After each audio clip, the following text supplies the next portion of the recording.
ចាំទឹកជ្រូកពីទឹកហើយគ្រឿងហើយកូរវាមានកូរវាសតដៃម្ខាងនេះមានប្រទេសហើយនឹងម្រះព្រៅម្ទេសទូចម្ទេសខៀវទៅហើយដាក់បងទៅឆ្ងាញ់អស្ចារ្យគឺក៏បងទៅបងទៅចម្រាញ់កល្យានហៅថាបងស្រីនៅចម្រាញ់ដៃម្ខាងដាក់ទៅចាំទៅកាន់ថតទៀតខែ4ថ្ងៃទី6ឆ្នាំ7ថ្ងៃ5នេះដល់ឡើងមើលចិត្តអត់ឃើញលឿននៅក្រៅឃើញលឿនហើយតាមទៅហើយមើលទៅវាស្អាតមកស្រកញ៉ាំទៅពួកឲ្យចាប់រសជាតិ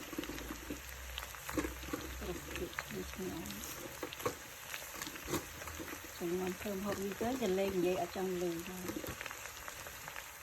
ចឹងចាំដាក់ក្រៅវាប្រៃចាំដាក់ក្រៅទៅទីទីហលតចំនឹងអត់ឃើញលឿនសោះឃើញស្លេកចឹងហ្នឹងមុនហ្នឹងដាក់ម្ទេសម្ទេសទូទៅឈៀវរួចហើយបើទៅអត់ឃើញល្អមើលពិសេសឃើញស្លេកគឺមកថាថត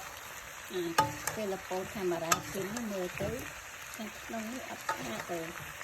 តែបើយើងចង់ដឹងថានៅខាងក្រៅស្អាតណាស់តែខាងក្រៅស្អាតជាងខ្ញុំធ្វើឲ្យទៅថតរូបវិញធ្វើឲ្យអាប់ជាងអក្រក់ទៅខាងក្រៅទៅចិត្តណា